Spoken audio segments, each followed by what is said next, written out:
যখন লয়ার হলাম তখন দেখলাম যে না, একজন সচেতন নাগরিক হিসাবে আমার কিছু দায়িত্ব আছে। এথিমপুর বাংলাদেশে অবহেলিত কিন্তু যেহেতু সাংবিধানিকভাবে দ্বৈত নাগরিকত্ব বার, এটা খুব স্ট্রিক্টলি ফলো করতে হবে। চ্যালেঞ্জিং লেখালেখি করতাম, অনেক বাংলাদেশের পত্রিকা ছাপাতে পারতো না, মাঝে মধ্যে বলতো যে এটা ছাপালে আমাদের পত্রিকা বন্ধ হয়ে যাবে। ওইগুলো না হইলে, সাংবিধানিক ভিত্তি না দিলে বাংলাদেশে বড় ধরনের সাংবিধানিক ক্রাইসিস ভবিষ্যতে দেখা দেবে।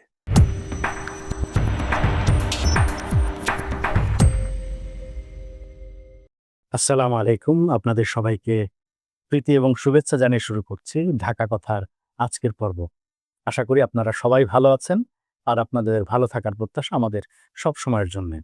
ঢাকা কথায় আমরা কথা বলি সমাজ, রাষ্ট্র, অর্থনীতি, দর্শন এবং ধর্ম নিয়ে।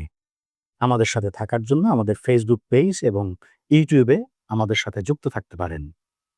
আজকে আমাদের ঢাকা কথায় আমরা অত্যন্ত আনন্দিত একজন অতিথিকে পেয়েছি, যার অনেক পরিচয়। একাধারে তিনি একজন বাংলাদেশ এবং ব্রিটেনের আইনজীবী, লেখক, রাজনৈতিক বিশ্লেষক এবং সবচেয়ে বড় পরিচয় তিনি একজন সংবিধান বিশেষজ্ঞ। আমাদের সাথে আছেন ব্যারিস্টার নাজির আহমেদ। আসসালামু আলাইকুম। ওয়ালাইকুম আসসালাম ওয়া রাহমাতুল্লাহ। কেমন আছেন নাজির ভাই? আলহামদুলিল্লাহ, আলহামদুলিল্লাহ। আপনার অনেক পরিচয়।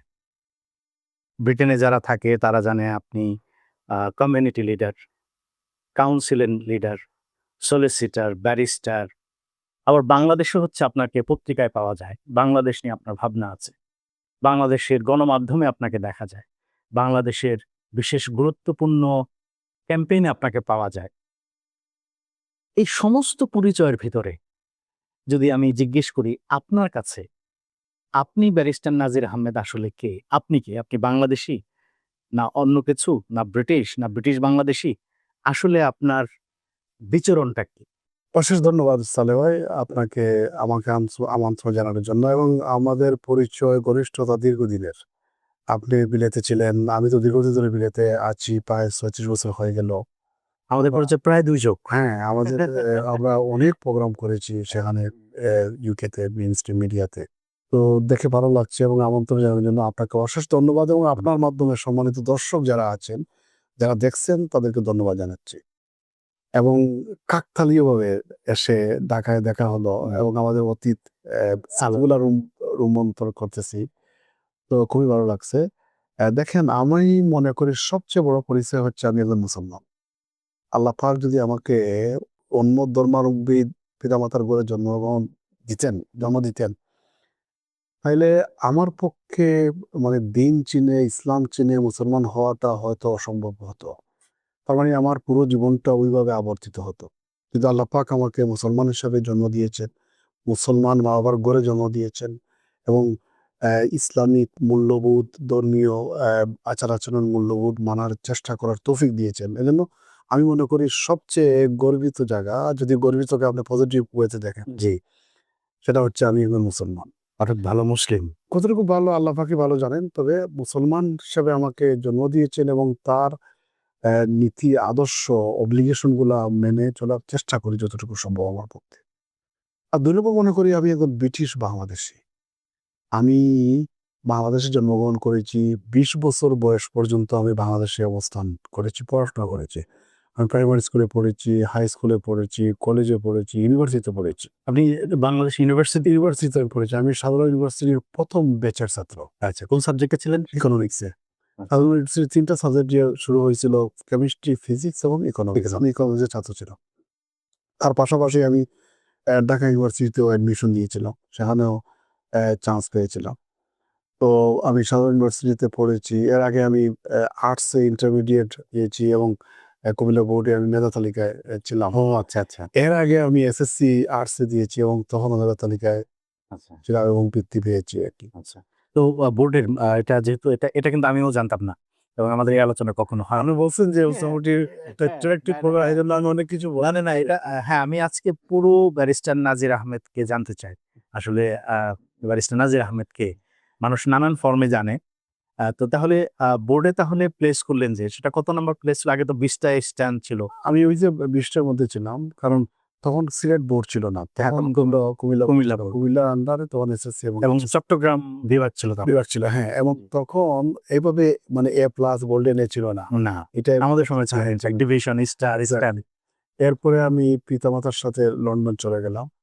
আমার আব্বা 1950s থেকে লন্ডনে বসবাস করে, এবং একসাথে আমরা লন্ডন গিয়েছি 80-র দশকের শেষের দিকে।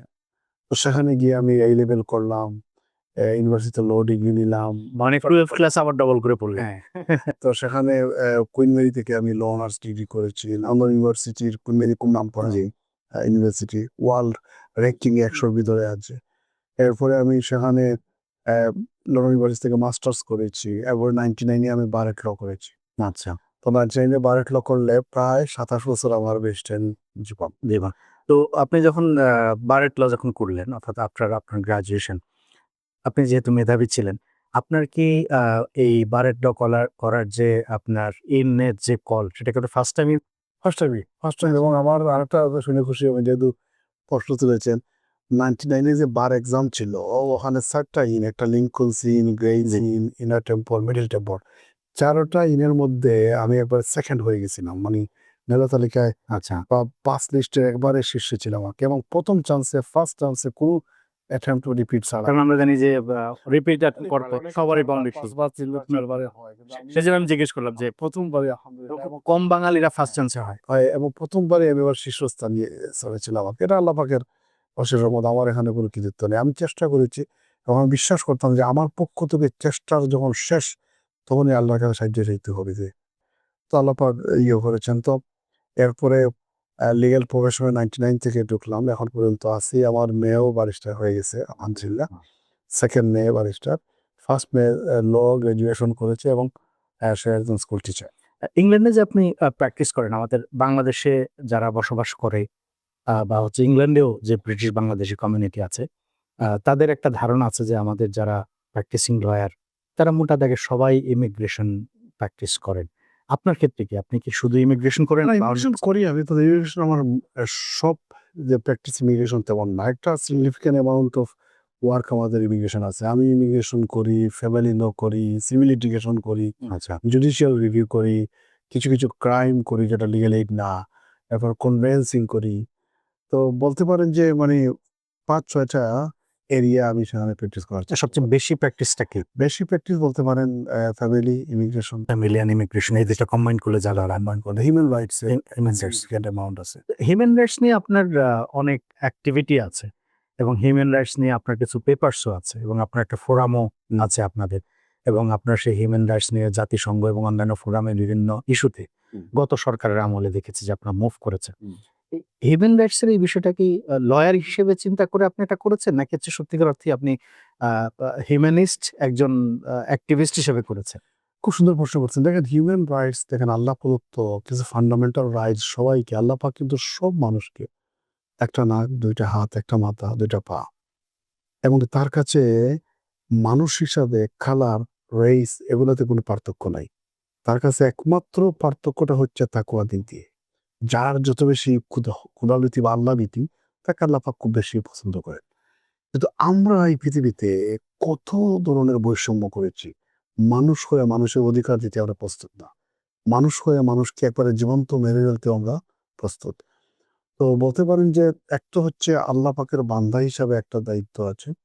যখন লয়ার হলাম তখন দেখলাম যে না, একজন সচেতন নাগরিক হিসাবে আমার কিছু দায়িত্ব আছে। 3 নম্বর বলতে পারেন যে আল্লাহ পাক আমাকে বাংলাদেশে জন্ম না দিয়ে আমাকে দিতে পারতেন ক্যানারি আইল্যান্ড অফ ডোমিনিকাতে, আফ্রিকার একটা দেশে। তার মানে আল্লাহ পাক has chosen my birth place in Bangladesh. তার মানে আল্লাহ পাক এটা নির্ধারণ করেছেন যে আমার কিছু নৈতিক দায়িত্ব আছে এই ভূখণ্ডের প্রতি। আর এটাই হচ্ছে আমার main spirit for working for Bangladesh. আমি তো বাংলাদেশে না এসে আমি লন্ডন আরামে থাকতে পারতাম। কি জন্য 1 বছরে 4 বার 5 বার আসা? বাংলাদেশকে নিয়ে কেন চিন্তা করি, কেন লেখালেখি করি? আমি কিন্তু একটা জাতীয় অন্যতম প্রধান জাতীয় দৈনিকে রেগুলার কিন্তু আর্টিকেল লিখি বাংলাদেশের আইন, সংবিধান, অধিকার নিয়ে। তো এই দরকার ছিল না। আমি আগে বাংলা টাইপ জানতাম না। কোভিডের সময় আমি নিজে বাংলা টাইপ শিখছি। আচ্ছা, এখন আমি আর্টিকেল বা প্রবন্ধগুলো আমি নিজে টাইপ করে একবার এডিট করে পাঠিয়ে দিতে পারি। তো এই যে আমার চিন্তা, এটা মেইনলি যে আল্লাহ পাক আমাকে এই ভূখণ্ডে আমাকে জন্ম দিয়েছে। আমি চাইলে তো আফ্রিকায়, ইউরোপে বা ইংল্যান্ডের জন্য, আল্লাহ চাইলে জন্মগ্রহণ। কিন্তু জন্মস্থান আল্লাহ পাক বাছাই করেছেন এই বাংলাদেশে, এই সিলেটে। তার কারণে এই বাংলাদেশ এবং সিলেট, বিশেষ করে জন্মস্থানকে কেন্দ্র করে আমার কিছু স্বপ্ন আছে এবং এটাই হচ্ছে আমার মোটিভেটিং ফ্যাক্টর। এবং আরেকটা জিনিস, আমার তো প্র্যাকটিসের 25 বছর যখন পূর্তি হলো গত 1.5 বছর আগে, তখন আমি একটা চ্যারিটি এস্টাবলিশ করেছি, সেট আপ করেছি, এটা আস্তে আস্তে এক্সপান্ড হবে। এই চ্যারিটিটার নাম হচ্ছে ইন্সপায়ার এ মিলিয়ন। আচ্ছা। অর্থাৎ আমার বাকি জীবনে অন্তত 1 মিলিয়ন, 10 লক্ষ লোককে আমি ইন্সপায়ার করার চেষ্টা করব। সেইটা সহযোগিতা দিয়ে, বুদ্ধি দিয়ে, ইন্সপায়ারেশন দিয়ে, এনকারেজমেন্ট করে, মানে যতটুকু যেভাবে সম্ভব হয়। তো আমি এই পারপাসে যতবারই আসি কিছু প্ল্যান নিয়ে আসি এবং আমি বাংলাদেশে, সিলেটে বা বিভিন্ন জায়গায় আমি এটা চেষ্টা করি মানুষের জীবনের মূল পরিবর্তন করতে, মানুষের একটা সেন্স অফ ডাইরেকশন দিতে, মানুষকে উদ্বুদ্ধ করতে, একটা নেক্সট স্টেজে, ভালো স্টেজে, উন্নত স্টেজে যাওয়ার জন্য। যে চ্যারিটি আপনার আছে, এই যাবৎকালে সিগনিফিকেন্ট কোনো প্রজেক্ট কি করতে পেরেছেন নাকি অন চ্যারিটি প্রোগ্রেস? ওয়ার্ক আমি বিভিন্নভাবে করি। একটা হচ্ছে, দেখেন, একটা ইন্টারন্যাশনাল চ্যারিটি আছে, নাম হচ্ছে ইকরা ইন্টারন্যাশনাল। ওইটার আমি আবার চেয়ারম্যান। এখন এখন আমি কারেন্ট চেয়ারম্যান। একসময় আমাদের খুব পরিচিত অনেকেই ছিলেন। অনেকে ছিলেন, মরহুম বদরুজা ভাই ছিল, বদরুজা, আব্দুল হাই ভাই ছিলেন। হ্যাঁ, আব্দুল ভাই, এরপরে ইয়েও ছিলেন, কি বলে, ইন্তেকাল, দুজন ইন্তেকাল কমাইছেন, আব্দুল হাবিব ভাই ছিলেন। এবং তো আমি এটার সেন্ট্রাল চেয়ারপারসন হিসাবে আছি। তো তার মাধ্যমে আমি যথেষ্ট, আমরা চেষ্টা করি ইকরা অ্যাজ এ ইনস্টিটিউশন বাংলাদেশ সহ পৃথিবীর বিভিন্ন জায়গায় চ্যারিটেবল কাজ করার জন্য। এবং সিলেটে আপনাদের একটা ডিসেবল ক্লিনিক মেইনলি আছে। আমরা চেষ্টা করি বাংলাদেশকে ফোকাস করে। সিলেটে আপনি ঠিকই বলেছেন যে অনলি ডিসেবলড হসপিটাল সেখানে আছে এবং আমরা সেটা দাতাদের দানে আমরা মাল্টিপারপাস বিল্ডিং করে সেখানে আমরা সেবা দেওয়ার চেষ্টা করছি। যে ছেলেটা হাঁটতে পারতো না, কথা বলতে পারতো না, আজকে এখন কথা বলতে পারে, স্কুলে যেতে পারে, এটাই আমাদের মনের আনন্দ। এই ফাঁকে একটা জিনিস শেয়ার করে ফেলি, স্মৃতি চলে আসলো, সেটা হচ্ছে সম্ভবত এটা 2008 সনে ইকরা ইন্টারন্যাশনাল, তখন তারা খুব ইয়াং ছিলেন। আমাদের মনোহর ভাই, আমাদের হাবিব ভাই, আমাদের ইসলাম ভাই, এরকম আরো কয়েকজন গেলেন। তারা গিয়ে বললেন যে আমরা ইউকেতে অনেক এইড পাই, ডিসেবলরা বাংলাদেশ থেকে কিছু পায় না। তো আমরা এক কাজ করি, আমরা চেয়ার, ডিসেবলদের চেয়ার, তার কাছে লাঠি, এই সমস্ত জিনিসপত্রগুলি দিব, আমরা চ্যারিটি ক্যাম্পেইন করব। এবং তাদের যে ইন্টেনশন ওয়াজ সো গুড। আমার সাথে তখন আমি আরেকটা মিডিয়া হাউসে ছিলাম, চ্যারিটির দায়িত্বে ছিলাম। তা আমি তাদেরকে তখন বললাম যে এই যে একটা চেয়ার দিলে তো ভেঙে যাবে, কিন্তু সাস্টেনেবল কি করা যেতে পারে। তখন আমাদের আলোচনায় এই আইডিয়াটা আসে এবং আমি খুবই প্রাউড যে ওইটা, এই ইকরার এই ক্লিনিকটা উদ্বোধনের সময় আমাকে ইনভাইট করা হয়েছিল। এবং আপনার মতো আমিও খুব প্রাউড ফিল করি যখন দেখি যে একটা ছেলে মেয়ে মানে সিলেটি ভাষায় অপাহেজ হিসাবে আছে, কিন্তু দেখা যাচ্ছে 2-3 বছর সেখানে ট্রিটমেন্ট নেওয়ার পর সে হাঁটতে পারছে, চলতে পারছে। এক্স্যাক্টলি। এবং এটা দেখে আমার কান্না চলে আসছে। চিন্তা করে, what a beautiful project you have done. ইংল্যান্ডে ডেভেলপ কান্ট্রিতে একটা ডিসেবল বাচ্চা তার অনেক সুযোগ সুবিধা পায়, অনেক প্রায়োরিটি পায়। ব্যাংকে, হসপিটালে গেলে ডিসেবল যারা আছে তারা প্রায়োরিটি পায়। একবারে কার পার্কের জন্য আপনি মাইলের পর মাইল ঘুরে পাবেন না, তাদের জন্য একবার সামনে কার্পের ফ্যাসিলিটি আছে, রাষ্ট্র থেকে বাধা দেয়, অনেক ফ্যাসিলিটি সুবিধা আছে। কিন্তু বাংলাদেশে ডিসেবল যারা, তারা অবহেলিত, নিগৃহীত, নেগলেক্টেড। কেউ তাদেরকে, মানে এবং পরিবারের মধ্যে যদি কোনো ডিসেবল আসে তাদের মা বাবাকে দায়ী করা হয় এবং তারা অনেকটা আউটকাস্টেড থাকে, মানে এই যে অবস্থা। তো এগুলোর মধ্যে ইকরা কাজ করে, এটা হচ্ছে ইকরার কাজ।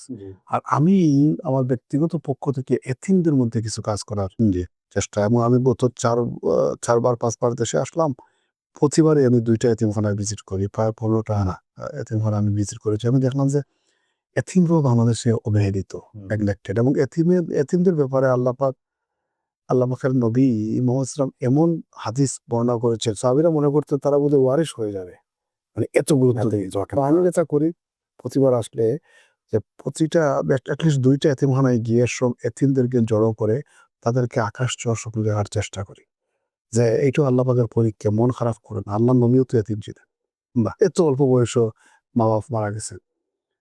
তো কোনোভাবেই তোমরা মন খারাপ করবা না, তোমাদের মধ্য থেকে রাষ্ট্র পরিচালনা করার জন্য মন্ত্রী, প্রতিমন্ত্রী, প্রধানমন্ত্রী, এমপি, জাজ, শায়েক সবাই আসতে পারে।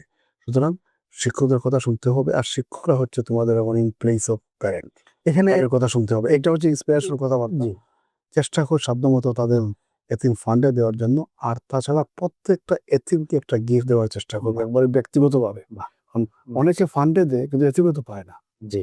তো তারা যদি এখান থেকে তারা ইন্সপায়ার্ড হয়ে যদি তারা পড়াশোনায় মনোযোগ হয়, আরো বেশি দাবিত হয়, বলা যায় না তাদের মধ্যে থেকে জাতির পূর্ণতার হয়ে আসতে পারে। তো আমার এখানে ২ টা কনসার্ন আপনার কথা প্রসঙ্গে, যে আপনি বাংলাদেশে বর্তমানে ৪-৫ বার আসেন এবং আমরা দেখেছি আপনি ব্রিটেনের মিডিয়াতে বিভিন্ন ক্যাম্পেইনে আপনি সেখানে একটা কাউন্সিলের কিছু দায়িত্ব পালন করেছেন। সেটা শুনবো যে কাউন্সিলের কি দায়িত্ব পালন করেছেন।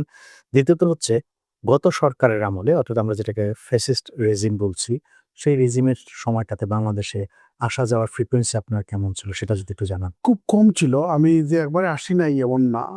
একবার আসছি, একবার ২ বার আসছি। মানে ১০ বছর প্রথমে আসি নাই। ১০ বছর আসতে পারলেন না কেন ১০ বছর? আসছি না বিবি খান, আমি তো অনেক সময় লেখালেখি করতাম এবং অনেক সময় ইন্টেলেকচুয়াল লেভেলে অনেক চ্যালেঞ্জিং লেখালেখি করতাম। অনেক বাংলাদেশের পত্রিকা ছাপাতে পারতো না।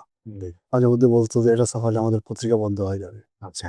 অনেক সাংবিধানিক মানে মাথায় ধাক্কা দেওয়ার মতো কিছু পয়েন্ট নিয়ে আসতাম। এ থেকে অনেক সময় অনেকে সতর্ক করতেন। কিছু, কিছু গোয়েন্দা সংস্থা থেকে কিছু অ্যালার্ট পেয়েছিলাম। তো আমি একটু রেস্ট্রিক্টেড করেছিলাম আমার সোশ্যাল মিডিয়ায়। এরপরে যখন প্রস্তুত নিয়ে অ্যা মোটামুটি আসছি আরকি, ২ বার আসছি। ২০০১ সালে, ২০২১ সালে এবং ২০২২ সালে, ২৩ সালে। এরপরে তো আর গভর্নমেন্টের পতন হয়ে গেল। পরে প্রায় ৫ বার চলে আসলাম আরকি। সুযোগ হলে। আর ব্রিটেনে আমি দেখেছি যে আপনি কাউন্সিলে কাজ করেছেন। কাউন্সিলে আপনার কি দায়িত্ব ছিল? কোন কাউন্সিল? আমি ২০১৮ সালে কাউন্সিলর হিসাবে ইলেক্টেড হই এবং ওই বছর ১১১ জন ব্রিটিশ বাংলাদেশের কাউন্সিলর ইলেক্টেড হয়েছেন আচ্ছা, পুরো ইউকে থেকে। আচ্ছা। এর মধ্যে সর্বোচ্চ ভোট পেয়ে আমি ইলেক্টেড। কত ছিল ভোটের সংখ্যা? প্রায় ৩,১০০। আচ্ছা। নরমালি ১৫-১৭০০ আমরা হয়, কিন্তু আমার ৩,১০০ কত ছিল। হুম। এরপরে আমি নরমালি ২-৩ বার কাউন্সিলর হওয়ার পর তখন ডেপুটি স্পিকারে যাই। কিন্তু আমি ১ম বারই ডেপুটি স্পিকার হিসাবে ইলেক্টেড হলাম আচ্ছা, ফুল কাউন্সিল দ্বারা আচ্ছা। এবং ৩ বার পর ৩ বার নির্বাচিত। সেটা কি আপনার সার্ভিসের কারণে, আপনার লিগ্যাল এক্সপার্টিজ এর কারণে? বলতে পারেন combination of both. Combination of both. কারণ আপনি কমিউনিটি ওয়ার্ক তো অনেক আগে থেকেই করেন। এরপরে আমি local government and development planning এর মেম্বার জি। ছিলাম। স্ট্র্যাটেজিক ডেভেলপমেন্ট কমিটিতে ছিলাম। সিনিয়র অফিসার্স অ্যাপয়েন্টমেন্ট সাব কমিটিতে ছিলাম। বাউন্ডারি কমিশন সাব কমিটিতে ছিলাম। তো অত্যন্ত গুরুত্বপূর্ণ দায়িত্ব পালন করেছি এবং আমাদের নিউহামের যে কাউন্সিলের ডেপুটি স্পিকার ছিলাম, ওই কাউন্সিলের বাজেট ছিল 1.7 বিলিয়ন পাউন্ড। Huge budget. বলতে পারেন ঢাকা, উত্তর, দক্ষিণ, সিলেট ৩ টা মিলিয়ে ধরতে আসছি। যে রাইট। আমি এই জায়গাতে আপনার আগের কথার সাথে আমি একটা লিঙ্কেজ জানতে চাই। সেটা হচ্ছে ওইখানে আপনি একটা কাউন্সিলর, বারার কাউন্সিলর ছিলেন এবং সেখানে আপনি বিশাল বড় একটা বাজেট নিয়ে কাজ করতেন, দায়িত্বশীল ছিলেন এবং সেটাও একটা রাষ্ট্রের একটা কম্পোনেন্ট, ফুল কম্পোনেন্ট, সবগুলি সেগমেন্ট, ডিপার্টমেন্ট সব আছে।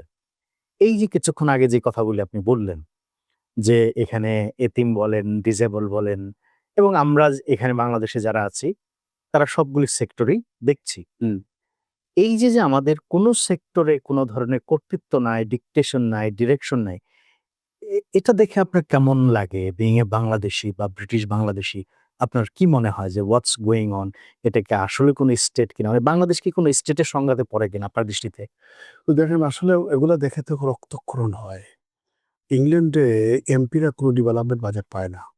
রাস্তাঘাট, পুল, ব্রিজ এমপিরা একটা পয়সাও পায় না। এমপিদের কাজ হচ্ছে পার্লামেন্টে আইন বানানো।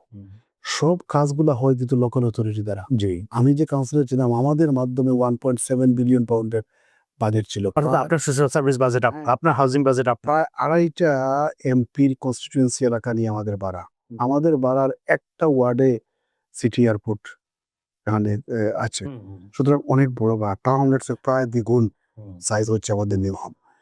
তো আমি যখন এগুলা বাংলাদেশে যখন দেখি যে লোকাল ডেভেলপমেন্ট কাজগুলা হওয়া উচিত ছিল লোকাল গভর্নমেন্ট দ্বারা, সেটা না হয় এমপিরা নাকি উন্নয়ন করবে, এমপিদেরকে দেয়া হয়, তো এই যে দুর্নীতির কথা আসে। কারণ এমপিরা তো দায়িত্ব হবে তার পার্লামেন্টে আইন বানানো, সংবিধান সংশোধন করা, কিন্তু তারা না করে এলাকায় ব্রিজ, কালভার্ট, রাস্তা পাকা এগুলো নাকি এমপি। টেন্ডারবাজি, দখলবাজি, ভাইচারি। আর একটা বোঝার ব্যাপার দেখেন, আমি শুনেছি এই দেশে এমপি হওয়ার জন্য কোটি কোটি টাকার বাণিজ্য, মনোনয়ন বাণিজ্য হয়। এরপরে ক্যাম্পেইনের জন্য কোটি কোটি টাকা খরচ হয়। অথচ আমি সর্বোচ্চ ভোট পেয়ে কাউন্সিলর হলাম, 3 বারের ডেপুটি স্পিকার। আমার পকেট থেকে 50 পাউন্ড খরচ হয়নি। আমার 50 পাউন্ড খরচ হয় তোলার তো প্রশ্ন আসে না। যা দিয়েছি একবারে নিঃস্বার্থভাবে জনগণের জন্য দিয়েছি। কিন্তু এখানে যদি কোটি কোটি টাকা খরচ করে তখন তো তার তোলার প্রশ্ন আসে। কয়েক গুণ সেই ইনভেস্টর নিয়ে আসবে তুলে। দুর্নীতি তো সেভাবে হয়। আপনি যার যেটা কাজ না, এমপিদের কাজ লোকাল ডেভেলপমেন্ট না, কিন্তু এখানে দেদারসে করা হচ্ছে। তো আপনি সংবিধান বিশেষজ্ঞ। সেক্ষেত্রে হচ্ছে বাংলাদেশের যে এক্সিস্টিং সংবিধান আছে, সেই সংবিধান কি এই রাষ্ট্রের এই কম্পোনেন্ট গুলিকে চেক এন্ড ব্যালেন্স করার মতো লিগ্যাল সিস্টেম সমস্যা হয়ে গেছে সালে ভাই, যে অনেক সময় ওই যে কাজীর গরু খাতায় আছে গোয়ালে নাই। মানে ব্যাপারটা হয়ে গেছে এভাবে। বাংলাদেশের সংবিধান পৃথিবীর যে যতটা বড় সংবিধান আছে এর মধ্যে অন্যতম। আমেরিকার কনস্টিটিউশনের যে সাইজ তার 5 গুণ বড় হচ্ছে বাংলাদেশ। আচ্ছা, আর আপনি আমি যে দেশে ছিলাম বা আপনি এমনও আছে, ব্রিটেনে কোনো লিখিত সংবিধান নেই। আমি মাঝে মধ্যে মনে করি এত বড় সংবিধান থাকার পরেও আমরা যেভাবে ঝগড়াঝাটি লাগে নির্বাচন আসলে বা নির্বাচনের আগে পতিত সরকারের সময় দেখলাম, যদি আমাদের লিখিত সংবিধান না হতো তাহলে তো একবারে মারামারি করে সব শেষ হয়ে যেত। কথা হচ্ছে যে সংবিধানে অনেক ভালো কথা আছে, কিন্তু সংবিধান তো মানা হয় না। সংবিধানে লেখা আছে আইনের যুগে সবাই সমান, কিন্তু বাংলাদেশে আইনের যুগে সবাই সমান। সংবিধানে আছে জনগণ হচ্ছে সব ক্ষমতার কেন্দ্রবিন্দু, কিন্তু আমরা মানি? সংবিধানে 11 অনুচ্ছেদে আছে যে একটা কার্যকর প্রত্যক্ষ নির্বাচন হবে। এরপরে আর্টিকেল 65 আছে যে জনগণ প্রত্যেক কনস্টিটিউয়েন্সি ডাইরেক্ট ইলেকশনের মাধ্যমে তার প্রতিনিধি নির্বাচন করবে। বাংলাদেশ নির্বাচন কিভাবে হয় তা আপনি আমি জানি। জি, মরা ব্যক্তিরা পর্যন্ত ভোট দিয়ে আসে। ভোট দিয়ে আসে। আচ্ছা, এখানে আমি একটা ডিফারেন্সেস আমার দর্শকদের জন্য জানতে চাই। আমি সেজন্য আগে জেনে নিয়েছি যে আপনি কি শুধু ইমিগ্রেশন অ্যান্ড ফ্যামিলি ল করেন কিনা। কারণ ইমিগ্রেশন অ্যান্ড ফ্যামিলি ল এর একটা স্পেসিফিক ক্যারেক্টারিস্টিক্স আছে, পার্টিকুলার ট্রাবল শুটিং আছে। কিন্তু আপনার ক্রিমিনাল ল অ্যান্ড আদার্স যে সমস্ত ফ্যাক্টরস গুলি আছে, সেগুলি প্র্যাকটিসের ক্ষেত্রে হচ্ছে একেকটা ইভেন্টস একেক রকম, একেকটা কেস একেক রকম।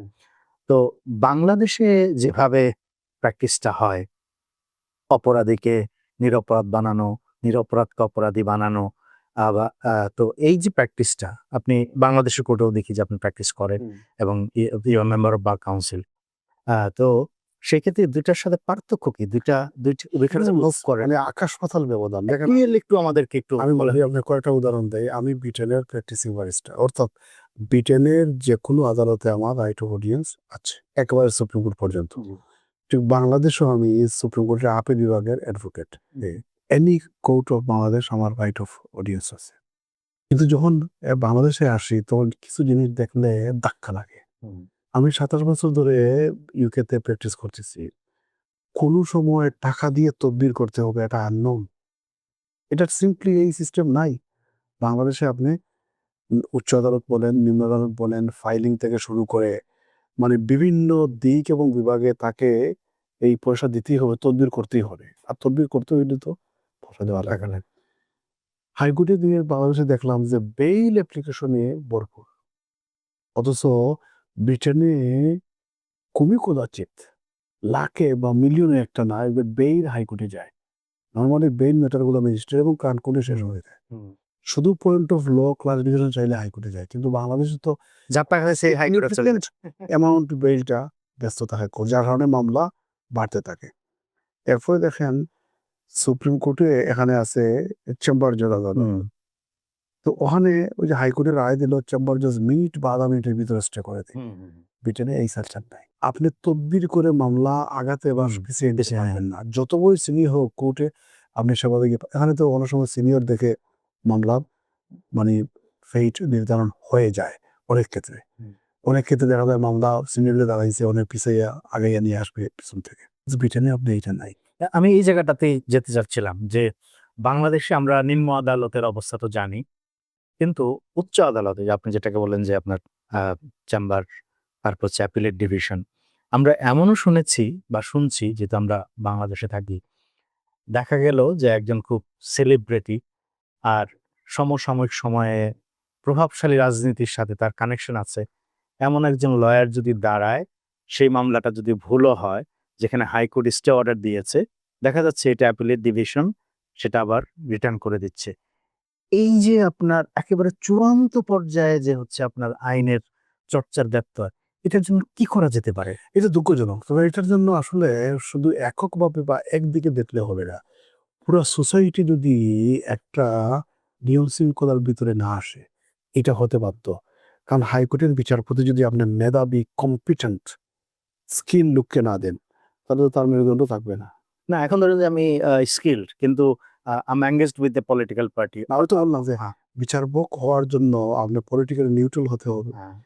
স্ট্রং ব্যাকবোন থাকতে হবে, অনেস্ট এবং ইন্টিগ্রিটি থাকতে হবে, হুম, আপনার একাডেমিক রেজাল্ট ভালো হতে হবে। হুম, ব্রিটেনে তো এগুলো দেখে দেওয়া হয়। হুম, কিন্তু ব্রিটেনে আলো পতিত সরকারের সময় আপনি চিন্তা করতে পারবেন না যে কিভাবে তারা থার্ড ক্লাস লোকদেরকে বিচারপতি পাঠিয়েছে। হুম, প্রথম আলো ২০১০ সালের 5th মে রিপোর্ট করেছে আওয়ামী লীগ সরকার ক্ষমতায় এসে ১৭ জন বিচারপতি নিয়োগ দিয়েছে। হুম। ১৭ জন বিচারপতির মধ্যে ৯ জনের এলএলবিতে থার্ড ক্লাস এবং ১৩ জনের একাধিক পরীক্ষায় জীবনে থার্ড ক্লাস। এবার আমার এক আওয়ামী লীগ ফ্রেন্ড বলল যে থার্ড ক্লাস করা তো সাংবিধানিক বার নয়। আমি তাকে বললাম যে তুমি যদি ছাগলনাইয়া বা বিশ্বনাথ কলেজের একজন প্রফেসর লেকচারারকে তো টিভিতে এনে ডাকাতি ধরো না, তুমি ধরো ঢাকা বিশ্ববিদ্যালয়ের প্রফেসরকে। কোয়ালিটি তো এনশিওর করতে হবে। সাংবিধানিক বার নয়, এটা বলে পার পেয়ে যাবা। যদি বাবা academic sharp brain, academic background না থাকে, তার কাছে উইজডম আসবে কিভাবে? তো এই জন্য বললাম যে ব্যাকবোন, অনেস্টি, ডিগনিটি, যে আহ, বিচারপতি হিসাবে নিয়োগ পেয়েছে তার আর দুর্নীতি করার দরকার আছে? জীবনে আর কি পাওয়ার আছে? হুম। কিন্তু ওখানে গিয়ে তো কিভাবে চলে আপনারা তো জানেন। এই জন্য বললাম যে শুধুমাত্র একটা দিকে তাকালে হবে না, এখানে বেশ কিছু জিনিসের একবারে কোরিলেটেড জি। ইস্যু। আমি এখানে যেহেতু সংবিধান নিয়ে আপনার অনেক লেখালেখি আছে এবং বাংলাদেশ আইন নিয়ে অনেক লেখালেখি আছে। আর আমি পড়েছি। আমার আপনার লেখা সামনে আসলে আমার পড়া হয়। আ একটা আওয়াজ উঠেছে বাংলাদেশে যে এক্সিস্টিং যে সংবিধান বাংলাদেশের সেই সংবিধানের আ যে ফ্রেমওয়ার্ক তার ভিতরে এই ইন্টিম গভর্নমেন্টের নির্বাচন করাটা যৌক্তিক না। এটা অনেকেই মত দিয়েছেন, অনেক আইনজীবী। আপনার কি মত এই জায়গাটা? দেখেন আসলে গণ অভ্যুত্থানকে কিভাবে দেখা হয় ওইটার উপর নির্ভর করে বাকি জিনিসগুলো কিভাবে দেখা হচ্ছে। কেউ যদি গণ অভ্যুত্থানকে মামুলি ব্যাপার হিসাবে মনে করে, আন্দোলন হিসাবে মনে করে, তাহলে তার ব্যাখ্যা এক ধরনের। আর গণ অভ্যুত্থানকে যদি সে গণ অভ্যুত্থান হিসাবে বা বিপ্লব হিসেবে দেখে, এটা আইনের ভাষায় তার কি ব্যাখ্যা ডিফাইন হবে। করবেন? দেখেন একটা সরকার চেঞ্জের দুইটা মাধ্যম আর জনগণের ম্যান্ডেট নেওয়ার তিনটা মাধ্যম। সরকার পরিবর্তন হয় দুইটা মাধ্যম, একটা হচ্ছে ইলেকশন, একটা হচ্ছে স্বতঃস্ফূর্ত গণ অভ্যুত্থান। ওপিনিয়ন নেওয়ার তিনটা মাধ্যম, একটা হচ্ছে নির্বাচন, গণ অভ্যুত্থান, আর হচ্ছে মেমোরেন্ডাম, না রেফারেন্ডাম। রেফারেন্ডাম। রেফারেন্ডাম মানে গণভোট। জি। তিনটার মধ্যে সবচেয়ে, তিনটা এবং আরেকটা দুইটা বললাম, তিনটা এবং দুইটার মধ্যে সবচেয়ে গুরুত্বপূর্ণ হচ্ছে আপনার গণ অভ্যুত্থান। গণ অভ্যুত্থানের ব্যাপারে আর কোনো যদি কিন্তু নাই। ভোটে কিন্তু অনেক সময় মাইনরিটি ভোট থাকে, হুম, 50-60% পাইলে 70-30% তো আমরা বিরুদ্ধে। হুম, তো গণ অভ্যুত্থান একটা পুরো সিস্টেমকে আপসাইড ডাউন করে ফেলে। তো গণ অভ্যুত্থানের পর যেমন সামরিক গণ অভ্যুত্থান, সামরিক অভ্যুত্থানের পরে সংবিধান সাসপেন্ড করে নতুন সিস্টেমে বিধিবিধান দিয়ে চলে। ঠিক গণ অভ্যুত্থানের পরে নিয়ম ছিল সংবিধান সাসপেন্ড করে একটা পপুলেশনের মাধ্যমে নিয়ে আসছিল। এটা হয়নি। হুম। যে সরকার আসছে ওইটাও কিন্তু সংবিধানে কোনো অনুচ্ছেদ কভার করে না। আমি সেজন্যই বলছি যেহেতু সেটা হয়নি। হয় না। ইভেন এজন্যই তো জুলাই বিপ্লব এবং জুলাই সনদ যেটা, এরপরে গণ-অভ্যুত্থানটা ওইগুলা না হইলে, সাংবিধানিক ভিত্তি না দিলে বাংলাদেশে বড় ধরনের সাংবিধানিক ক্রাইসিস ভবিষ্যতে দেখা দেবে। এজন্য গণভিত্তি, গণভোট, ১৯ জুলাই সনদ এগুলো ভেরি ইম্পোর্টেন্ট। এগুলো অনেক সময় না জেনে না বুঝে অনেকে অনেক কমেন্ট করে। আচ্ছা, এই গণভোটের যে একটা ক্যাম্পেইন চলছে, হ্যাঁ ভোট। সংবিধান বিশেষজ্ঞ হিসেবে এই হ্যাঁ ভোট দিলে বাংলাদেশের জনগণ আইনগতভাবে কি জিনিস নতুন রিফর্মেশন এর দিকে যেতে পারবে বলে মনে করেন? আপনি গণভোট নিশ্চয়ই নিয়ে অনেক পড়েছেন। কথা আছে। আমি যদিও গণভোটকে সাপোর্ট করি, কিন্তু গণভোট নিয়ে অনেক কথা আছে। এই জিনিসটা পুরো ডিফারেন্ট ওয়েতে সাজানো যেতে পারত। আপনি গণভোটটা আগে করে দিতে পারতেন। ইমিডিয়েটলি ক্ষমতা নেওয়ার পরে করতে পারতেন। ৩ মাস পরে করতে পারতেন, ৬ মাস পরে করতে পারতেন। আপনি কনস্টিটিউয়েন্ট অ্যাসেম্বলি করে পুরো নতুন সংবিধান নিয়ে আসতে পারবেন। এটা করে গেল না কেন? সবারই তো সুযোগ ছিল। এরপরে ফ্রান্সে দেখেন ফার্স্ট, সেকেন্ড, থার্ড রিপাবলিক পর্যন্ত হয়েছে। সংবিধান বিভিন্ন দেশে ২-৩ বার একবারে পুরো আপসাইড ডাউন করে দেওয়া হয়েছে। এই সুযোগ বাংলাদেশে আসছিল। কিন্তু বিভিন্ন পলিটিক্যাল পার্টিস এবং যারা সুবিধাবাদী এবং স্বার্থান্বেষী তারা করতে দেয় নাই। এটা কিন্তু ভবিষ্যতে এটার ইমপ্লিকেশন দেখবেন। জাতি কতবার রক্ত দেবে। এই পলিটিক্যাল পার্টির যে স্টেক হোল্ডার্স, তাদের মধ্যে আপনি কাকে মনে করবেন যে কার জন্য বা কোন থিঙ্ক ট্যাঙ্কস? আমি ডাইরেক্টলি ব্লেমে যেতে চাই না, যেহেতু পলিটিক্যাল ডিসকাশনে চলে যাবে। কিন্তু যারা বুঝে নেওয়ার বুঝে নেবেন যে কারা এটা বাধা হয়ে দাঁড়িয়েছিল আগে। গণভোট যেটা এত লম্বা কোয়েশ্চন দিয়ে গণভোট হয় না। পৃথিবীর কোনো ইতিহাসে এভাবে হয় না। জিয়াউর রহমান সাহেবের গণভোট দেখেন নাই, এরশাদ সাহেবের গণভোট দেখেন নাই, ব্রেক্সিটের গণভোট দেখেন নাই, স্কটল্যান্ড স্বাধীন হওয়ার গণভোট দেখেন। কত লম্বা ছিল। এখানে মানে মাসের পর মাস, দিনের পর দিন ঐক্যমত কমিশনে বৈঠক করতে করতে ওই যে পর্বত থেকে মিশিকের হাজারো শত নোট অফ ডিসেন্ট ডিসকাশন দিয়েছেন। এগুলা হয় না আসলে। ৫ই অগাস্টের পরে একটা স্ট্রং ব্যাকবোনের সরকার দরকার ছিল, যারা রাষ্ট্র চালাওয়ার মতো স্কিল লোক ছিল। ডক্টর ইউনূস সাহেবের প্রতি আমার অগাধ শ্রদ্ধা আছে, আন্তর্জাতিকভাবে রিনাউন্ড পারসন, কিন্তু রাষ্ট্র চালান নাই। উনি এনজিও চালানির দক্ষ। এনজিও চালানি আর রাষ্ট্র চালানি এক কথা না। একটা রাষ্ট্র চালাতে নর্মালি আমি হিসাব করে দেখেছি ৫০ থেকে ৬০ জন মন্ত্রী প্রতিমন্ত্রী লাগে, একেবারে মিনিমাম। তো উনি প্রথমে নিলেন ১০ জন, এরপর আর কিছু বাড়াইছেন ১৫-২০ জন। এক একটা মন্ত্রণালয়, আইন মন্ত্রণালয়, বিশাল মন্ত্রণালয়, তাকে দিয়ে আরো ৩টা মন্ত্রণালয় আছে। এক একজন উপদেষ্টা ঘুম নাই, হানি নাই, দৌড়ের উপর আছে। আপনি পুরা ১৮ কোটি ২০ কোটি মানুষের মধ্যে ৫০-৬০ জন কম্পিটেন্ট লোক নিতে পারলেন না। এটা কিন্তু ইতিহাস বিচার করবে ডক্টর ইউনূসকে। তাহলে এই মেমোরেন্ডাম আমরা বলছি যে মেমোরেন্ডাম শুদ্ধ হয় নাই। তো রেফারেন্ডাম রেফারেন্ডাম যেটা আমরা গণভোট যেটাকে বা শুদ্ধ বলি না, আমি বলছি যে এটা আরো ভালো ওয়েতে হতে পারতো। আচ্ছা, আপনি মনে করেন ৪টা কোয়েশন দিয়ে আপনি মেমোরেন্ডাম দিয়েছেন, আমি ৩টার সাথে একমত, একটাতে নাই, আমি কি নিব? তো সেখানে আপনারা যারা আপনাদের যাদের অ্যাক্সেস আছে বিভিন্ন কমিউনিটিতে বিভিন্ন জায়গাতে, আপনারা এই সাজেশনগুলো অ্যাডভোকেসি করেননি? আমরা তো করেছি, কিন্তু সমস্যা হচ্ছে আমাদের তো আহ্বান করতে হবে, আমাদের কথা তো আমলে নিতে হবে। আজকে আমরা বলেছি যে দেখেন, আপনি গণঅভ্যুত্থানের মাধ্যমে একটা শক্ত ম্যান্ডেট নিয়ে ক্ষমতায় আসছেন, অনেক কিছু আপনি করতে পারেন। কিন্তু উনি একবারে দুর্বল একটা অন্তর্বর্তীকালীন সরকারে নিয়ে ফেলে সংবিধানে বহাল আছে, সংবিধানে কিছু মানতে পারতেছে, কিছু মানতে পারতেছে না, সাসপেন্ডও করে না আছে, মানে একটা জগা খিচুড়ি মার্কা লেজি গোবরের অবস্থা। আপনি শক্ত অবস্থান নিয়ে পলিটিক্যাল পার্টিজ আপনাদের কথা শুনবে, কারণ আপনাদের ম্যান্ডেট অনেক উপরে। আপনি গিয়ে তাদের উপর ভরসা করে তাদের কনসেনসাস দিনের পর দিন, মাসের পর মাস, এখানে স্ট্রং নেগোশিয়েটিং স্কিল সম্পন্ন লোকের উপস্থিতি দরকার ছিল। রাজনীতিবিদদের কাছে প্রথম থেকে আন্ডারটেকিং নেওয়া উচিত ছিল। কিছু নর্মস আছে, এগুলা মেনে চলা উচিত ছিল। এটা যদি করা যেত তাহলে পলিটিক্যাল পার্টিগুলো পরবর্তীতে দাবার গুটি হিসেবে ইউজ করতে পারত। এখন এই গণভোটে যদি হ্যাঁ জয়ী হয়, সেক্ষেত্রে রাষ্ট্রের চেহারা, বাংলাদেশের চেহারা কেমন হতে পারে বলে মনে করেন? আমরা তো আশাবাদী, আশা হবে, কিন্তু ওই যে বললাম যে মানুষের যদি নৈতিক মান যদি চেঞ্জ না হয়, বিশেষ করে রাজনীতিবিদদের যারা ক্ষমতায় যাবেন বা বিরোধী দলে থাকবেন, তাদের যদি মাইন্ডসেট চেঞ্জ না হয়, আপনি যতই সংস্কার করেন, এবারে নিয়ম করেন, সংবিধান চেঞ্জ করেন, কিছুতেই কাজ হবে না। কারণ সেটা তো মানবে মানুষ, যারা চালাবে তারা হচ্ছে ক্ষমতায় যারা আছে, তারা যদি ঠিক না হয়, তাহলে আপনি কি দিয়ে কি করবেন? সুন্দর কথা সংবিধানে লেখা থাকবে, কিন্তু কাজে তো হবে না। আমরা দেখেছি তো, পতিত সরকার সংবিধান থেকে এক চুল পরিমাণ নড়বে না বলে বারবার ঘোষণা দিয়েছে। আমি ডজন উদাহরণ দিতে পারবো, তারা চুল পরিমাণ যুজন দূরে অবস্থান করছে। এটা লাভ হবে কি? সংবিধান যদি আপনি না মানেন, ব্রিটেনের সংবিধান নাই, কনভেনশন, প্রথা, কাস্টম, এগুলো পার্ট অফ কনস্টিটিউশন, কেউ ভাঙবে না। হাজার হাজার বছর, শত শত বছর ধরে চলে আসছে। কত বড় মোরাল হাই গ্রাউন্ড থাকে, যেখানে লিখিত থাকার পরেও মানতে চায় না। ক্ষমতায় থাকতেই হবে। আমি ক্ষমতায় আছি, আমি রাষ্ট্র, আমার কথাই রাষ্ট্র, আমার বিরুদ্ধে কথা বলা মানে রাষ্ট্রের বিরুদ্ধে কথা বলা। তবে তাদের কি করবেন?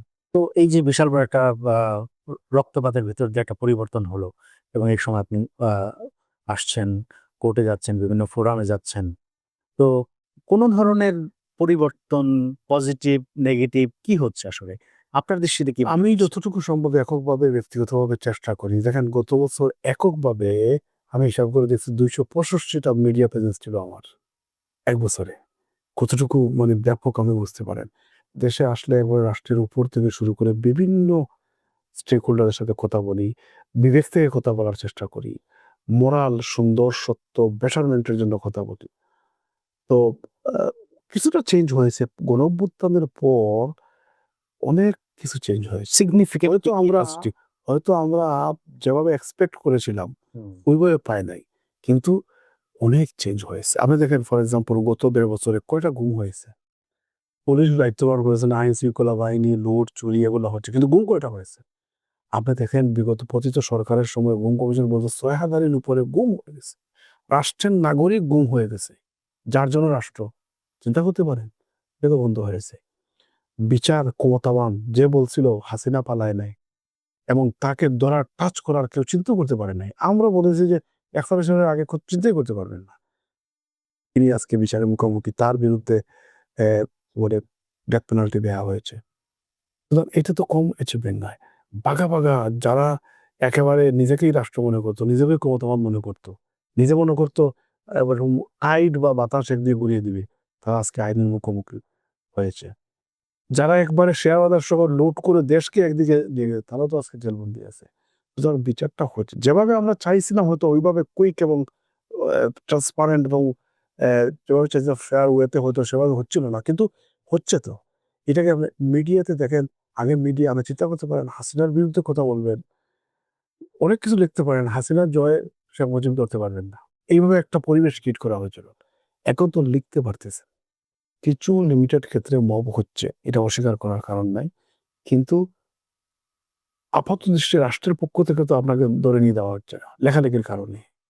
তো এটা তো একটা হয়েছে, যদি ইকোনমির অবস্থা খুব বেশি ভালো নয়, কিন্তু অনেক ক্ষেত্রে কিছুটা মানে স্বাধীনতার স্বাদ পাওয়া গেছে। আগে তো একটা দল, একটা পরিবার ছাড়া রাষ্ট্র কল্পনাই করা যেত না। আপনার কাছ থেকে বিশেষ করে যে জানার যে বিষয়টা, সেটি হচ্ছে যে আমরা প্রায় দেখি যে আপনি প্রবাসীদের অধিকার নিয়ে কথা বলেন, এবং অভ্যুত্থানের পরে সেই বিষয়ে আরো বেশি করে আপনি নানান রকম অ্যাক্টিভিটি করেছেন। তো প্রবাসীদের অধিকারের আদায়ের আন্দোলন করতে গিয়ে এ পর্যন্ত আপনার সফলতা কি হচ্ছে, এবং পাশাপাশি আমরা আপনার কাছ থেকে ব্যর্থতাটাও শুনে ফেলবো যে আসলে বাংলাদেশ রাষ্ট্রের সাথে প্রবাসীদের যে গ্যাপ আছে, সেই গ্যাপটা দূরত্বটা আসলে কতটুকু প্রশ্ন করেছেন। একটা দেখেন, বাংলাদেশের 1/10 মানে 1/10 নাগরিক এই রাষ্ট্রের দেশের বাইরে বসবাস করে। মানে 10 জনের একজন। হ্যাঁ, প্রায় 1.5 কোটি প্রবাসী বসবাস করছে। আমি হিসাব করে দেখেছি, জাতিসংঘের যতটা রাষ্ট্র আছে মেম্বার স্টেট, এর প্রায় 120টা রাষ্ট্র আছে যার এক একটা দেশের 1.5 কোটি জনসংখ্যা নাই। তো এত বিপুল সংখ্যক জনসংখ্যাকে আপনি বাইরে রেখে, ইগনোর করে, বাইপাস করে দেশকে আপনি কাঙ্ক্ষিত লক্ষ্যে নিয়ে যেতে পারবেন না। না, তারা ওই যে পতিত সরকারের পতনের সময় যে গণঅভ্যুত্থান হলো, খাতে কাঁধ মিলিয়ে প্রবাসীরা আন্দোলন করেছে। মিডল ইস্টে প্রায় অর্ধশত প্রবাসী জেলে গিয়েছে। তো তাদের রেমিটেন্সের কারণে বাংলাদেশের অর্থনীতি স্থিতিশীল, শ্রীলঙ্কার মতো হয়ে যেতে পারতো, কিন্তু প্রবাসী রেমিটেন্সের কারণে এটা হয় নাই। এবং রেমিটেন্স তারা বন্ধ করে, শাটডাউন করে শেখ হাসিনা টনক নড়িয়ে দিয়েছিল। এরপরে তারা রেমিটেন্স দ্বিগুণ করেছে। তো এত গুরুত্বপূর্ণ অবদান, ইভেন মুক্তিযুদ্ধের সময় যখন স্বাধীন হলো দেশ, পার্টসে কোনো পয়সা নাই, প্রায় £500,000 তারা পাঠিয়েছে। তো এত কন্ট্রিবিউশন থাকার পরেও আপনি প্রবাসীদেরকে মিনিমাম রাইট দেবেন না? এজন্য তাদেরকে নিয়ে আমি কাজ করেছি। পতিত সরকার দ্বৈত নাগরিক নামে একটা, নাগরিকত্ব নামে একটা আইন তারা পাশ করতে যাচ্ছিল। ক্যাবিনেটে ইন প্রিন্সিপল নীতিগতভাবে পাশ হয়ে গেছিল। পার্লামেন্টে গেলে হু, হু করে পাশ হয়ে যেত, কারণ তাদের সবাই।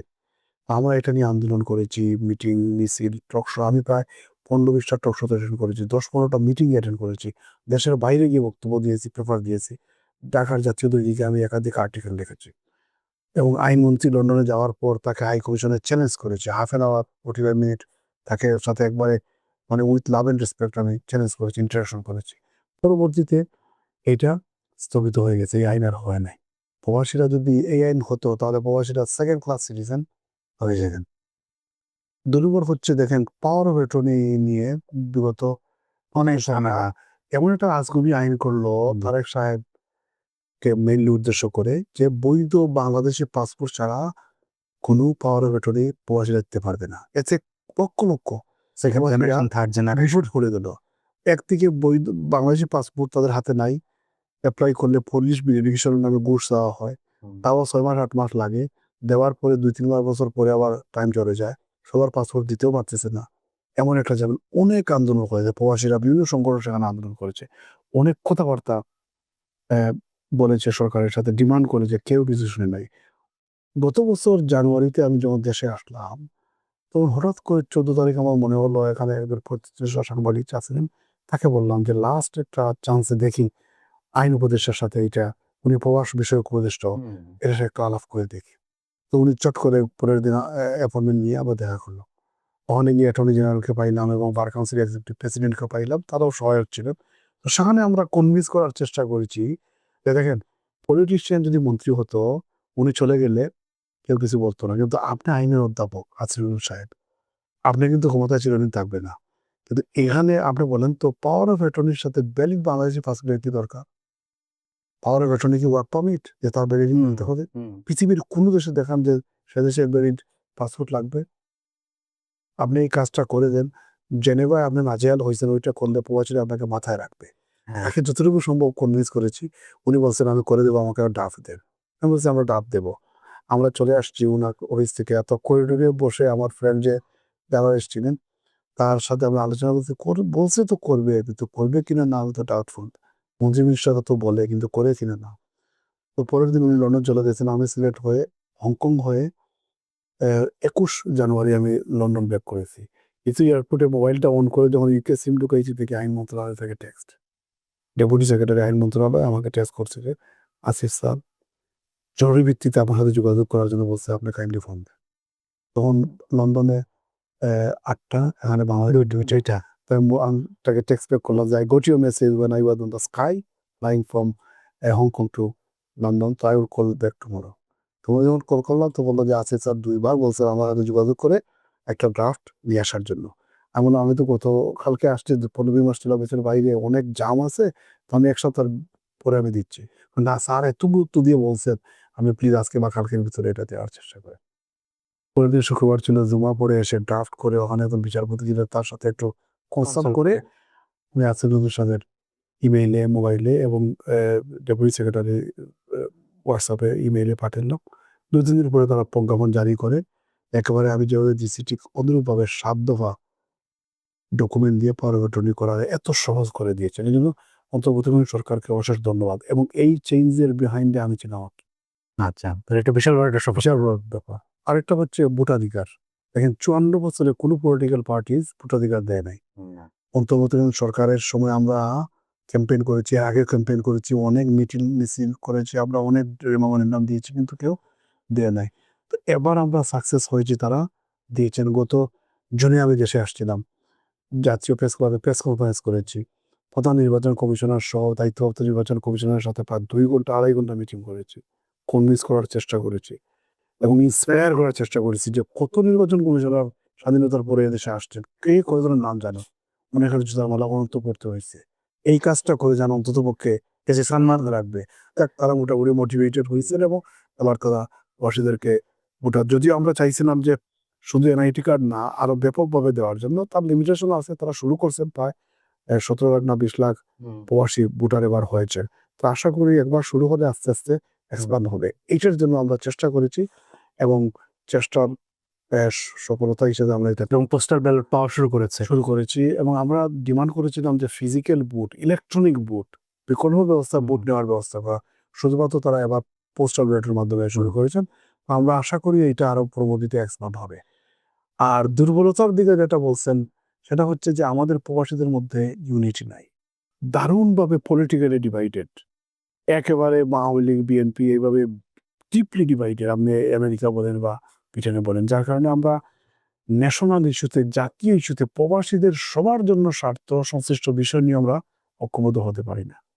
যার দল ক্ষমতায় থাকে এ অনেকটা কবরের নীরবতা পালন করে, আর বিরোধী দলে থাকলে জুতা মারার চেষ্টা করে। কিন্তু আমরা যারা কমিউনিটির স্বার্থে, প্রবাসীদের স্বার্থে কাজ করি, তারাও তাদের কাছে সাপোর্ট পাই না, বরং আঘাতে চাইলেও তারা চেষ্টা করে ব্যারিয়ার ক্রিয়েট করা। এই প্রবাসী ভোটাধিকারের ব্যাপারে প্রধান দল যে তার বিভিন্ন নেতা নেত্রী বিভিন্ন ধরনের কথাবার্তা বলছে, তাদের কাছে তেমন আমরা সাপোর্ট পাই। পাসপোর্ট এবং তারেক রহমানের কথা যেহেতু আসলো, আমরা অতি সম্প্রতি কিছু বিতর্ক শুনলাম যে জনাব তারেক রহমান সাহেব ওনার নির্বাচনী হলফনামায় ওনার যে ডুয়াল সিটিজেনশিপ সেই জায়গাতে উনি কোনো কমেন্টস করেননি এবং কোনো কনফার্মেশন দেননি আসলে উনি কোন স্ট্যাটাসে ছিলেন এবং কোন স্ট্যাটাসে আসলেন। আপনি যদি ব্রিটেনে প্র্যাকটিস করেন অ্যাট দ্য সেম টাইম আপনি বাংলাদেশেও প্র্যাকটিস করেন, ২ জায়গার একটা ব্রিজ আপনার আছে। অ্যাট দ্য সেম টাইম আপনি যদি কমিউনিটিতে খুব ইনফ্লুয়েন্সিয়াল একজন লয়ার। আসলে তারেক রহমান সাহেবের এই বিষয়টা কোন জায়গাতে আছে লিগ্যাল স্ট্যাটাসে আপনার জানা মতে? এটা তো আসলে তারেক রহমান সব ক্লারিফাই করবেন এবং ক্লারিফাই করা দরকার এবং এইটার ক্লারিটি চাওয়া উচিত ছিল রিটার্নিং অফিসার যে ডিসি ছিলেন তার। দেখেন অনেকের মিসআন্ডারস্ট্যান্ডিং আছে এবং দ্বৈত নাগরিকত্ব নিয়ে ডিসিদের কনসেপ্টও ক্লিয়ার না। গত সপ্তাহে দ্বৈত নাগরিকত্ব ইস্যুটা পুরা টক অফ দ্য কান্ট্রি ছিল। কোনো ডিসি বাতিল করে কোনো ডিসি রাখে এইভাবে দেখা যাচ্ছিল। ইভেন নির্বাচন কমিশনেও তাদের স্পষ্ট ধারণা নেই। আপনি মনে করে যে ইংল্যান্ডে কেউ গেলেও সে ব্রিটিশ হয়ে গেছে অথবা দীর্ঘদিন থাকলে সে ব্রিটিশ হয়ে গেছে। না, একজন যদি রেফিউজি স্ট্যাটাসে থাকে সে ব্রিটিশ হওয়া জরুরি না। কেউ যদি সেখানে অ্যাসাইলাম ক্লেম করে এবং যদি গ্রান্ট হয় তাকে রেফিউজি স্ট্যাটাস দেবে। রেফিউজি স্ট্যাটাস ৫ বছরের দেওয়ার পরে তাকে অ্যাপ্লাই করলে ইনডেফিনিট লিভ দেবে। ইনডেফিনিট লিভ মানে সেটেল স্ট্যাটাস, এটা নাগরিকত্ব না। ওইটা যে সারা জীবন থাকতে পারবে তার ব্রিটিশ নাগরিকত্ব নেওয়া বাধ্যবাধকতা নয়। সে সারাদিন থাকতে পারে। ইভেন ২০-১৫ তার সপ্তাহে ১৭ বছর থাকছে, ২০ বছর ৩০ বছর থাকলেও নাগরিকত্ব নেওয়া মানে বাধ্যতামূলক নয়। ইভেন আমার এক চাচা প্রায় 56 থেকে লন্ডনে আছেন, এখনো উনি ব্রিটিশ নাগরিকত্ব নেন নাই। তার জন্য ব্রিটেনের দীর্ঘদিন থাকলেই যে নিতে হবে এমন বাধ্যবাধকতা নাই। আর তারেক রহমান সাহেবের ব্যাপারে বেশ কিছু কনফ্লিক্টিভ ইনফরমেশন আসতেছে। যেমন কোম্পানি হাউসে দেখা যাচ্ছে বিভিন্ন কোম্পানি ওনার নামে যে খোলা হয়েছে ওখানে ন্যাশনালিটি ব্রিটিশ রাখা হয়েছে। এটা কি এই ইনফরমেশন কি রিয়েল নাকি হচ্ছে ফেক? এটা কোম্পানি হাউসে আমি চেক করে দেখছি, ওইখানে ইনফরমেশনটা আছে। অর্থাৎ সে ব্রিটিশ সিটিজেন। মানে না, ওখানে লেখলেই যে ব্রিটিশ সিটিজেন তো বলতে পারবেন না। এখানে তো অ্যাকাউন্ট কোম্পানি হাউস কি এটা চেক করে না? না, কোম্পানি হাউস তো মনে করেন একটা ফর্ম ফিল ইন করে জমা দিতে হয়। অ্যাকাউন্টেন্টরা, এজেন্টরা তারা হয়তো সেটা ফিল ইন করে দিছে অথবা উনিও দিতে পারেন এবং যে তথ্য দিবেন ওইটাই রেকর্ডে থাকবে। এখানে চেক করার দরকার নাই তো, কারণ এইটার উপর কোম্পানি করা না করা কোনো ব্যাপার না। এখানে ভিজিটে গিয়েও তো সেখানে কোম্পানি করেছে, এমন তো আছে ইনসিডেন্ট। না, কিন্তু সেখানে ভিজিটর এখানে বলছে যে কোম্পানি- বাংলাদেশি নাগরিক। নাগরিক, কিন্তু নাগরিকত্ব সার্টেন করতে হবে কোম্পানির ডাইরেক্টর হওয়ার জন্য, এটা তো নিয়ম না। না, কিন্তু আপনার যে তথ্য দিলেন ওইটা পাবলিক ডোমেইনে থাকবে। না, এটা এটাই তো হচ্ছে। কিন্তু ব্রিটেনে তো আমরা জানি যে ওয়ান স্টপ ইনফরমেশন যেটা, অর্থাৎ আমি সেখানে দেখেছি, আমি যে সেখানে স্টুডেন্ট ছিলাম, এটা তারা ইজিলি বের করতে পারছে যে হ্যাঁ I am not British citizen. তো সেক্ষেত্রে একটা কোম্পানি হাউস একটা না, ওই বের করার তার দায়িত্ব দরকার নাই, কারণ আপনি ব্রিটিশ হলেও কোনো অসুবিধা নাই, না হলেও কোনো অসুবিধা নাই, ডাইরেক্টর হতে পারবেন। সুতরাং না, মানে ওই গিভেন ইনফরমেশনটা রাইট ছিল কিনা যে সে ব্রিটিশ সিটিজেন। ডিসিশনটা তো এটা আপনার দায়িত্ব। আপনি দায়িত্ব যেটা দিচ্ছেন ওইটাই তারা পাবলিক ডোমেইনে রাখবে। কিন্তু তারা চেক করার, যদি মনে করেন এইটার উপর নির্ভর করতো কোম্পানির ডাইরেক্টর হওয়া, তখন করতো। আচ্ছা, আচ্ছা। কিন্তু যেহেতু যেমন ব্রিটিশ পাসপোর্ট পাইতে হলে আপনার ইন্ডিভিজুয়াল লিভ থাকতে হবে, ওরা তো চেক করবে যে ইন্ডিভিজুয়াল লিভটা আপনি প্রপারলি পাইছেন কিনা। কিন্তু ওখানে তো আপনি যে তথ্য দিলেন ওইটাই। এই জন্য বললাম যে এটা তারেক রহমান সাহেব নিজে না করে হয়তো অ্যাকাউন্টেন্টও করতে পারে, এজেন্টও করতে পারে, অথবা উনি কখনো ব্রিটিশ সিটিজেনশিপ নাও নিতে পারেন, অথবা নিলে আবার রিনাউন্সও করতে পারেন। তো ব্যাখ্যাটা তার কাছ থেকে আসবে। তবে এইটা চাওয়া উচিত ছিল ডিসির পক্ষ থেকে, কিন্তু বাংলাদেশের আর্থসামাজিক অবস্থায় ডিসিরা এমন উপরের ব্যক্তিকে প্রশ্ন করার এই সাহস আছে বলে আমি মনে করি না। তো তাহলে এই যে মেরুদণ্ডহীনতা আপনার প্রশাসনের, যে একজন বড় রাজনীতিকবিদকে আমি প্রশ্ন করতে পারবো না, তাহলে এই প্রশাসন নাগরিকের নিরাপত্তা এবং মর্যাদা কিভাবে অক্ষুণ্ণ রাখবে? না, নাই তো। এজন্যই তো আইনের শাসন বা অ্যাকাউন্টেবিলিটি তো আমাদের সমাজে সেভাবে নাই। আর দ্বৈত নাগরিকত্বের ব্যাপারটা আমি মনে করি একটা ইল কনসিভড আইডিয়া। এইটা রাখা ঠিক না। সংবিধানের 66(2)(c) তে যে ক্রাইটেরিয়া দেওয়া হয়েছে দ্বৈত নাগরিক, এইটা আমার মনে হয় তুলে নেওয়া দরকার। কারণ এই একবিংশ শতাব্দীতে গ্লোবাল ভিলেজে এই ধরনের সিস্টেম রাখা দরকার নেই। আপনি জানেন কানাডার প্রাইম মিনিস্টার ৩ টা দেশের নাগরিক। কানাডিয়ান, ব্রিটিশ এবং আইরিশ। ৩ টা দেশের নাগরিকত্ব নিয়ে যদি কানাডার মতো একটা ডেভেলপড কান্ট্রির প্রাইম মিনিস্টার হতে পারে, David Cameron British prime minister, সে আবার আমেরিকান সিটিজেন, এবং Rishi Sunak British prime minister, তার একাধিক সিটিজেন আছে। তারা যদি হতে পারে, তাহলে বাংলাদেশের মতো জায়গায় এটা রাখাটা কি দরকার? ইভেন বাংলাদেশি পাসপোর্ট নিয়ে ইনডিফিনিট লিভ থাকলে ব্রিটিশ এমপি হতে পারে। বড় দলের লিডার যদি হয় সে এমপি থেকে মিনিস্টার হতে পারবে, প্রাইম মিনিস্টার হতে পারবে। তো সেটা যদি হয় তাহলে এখানে বাংলাদেশে এই বুড়োকে রাখার দরকারটা। বাংলাদেশে আপনি হাইকোর্টের বিচারপতি হতে পারবেন, কোনো বাধা নেই। সুপ্রিম কোর্টে অ্যাপিলেট বিভাগের বিচারপতি হতে পারে, বাধা নেই।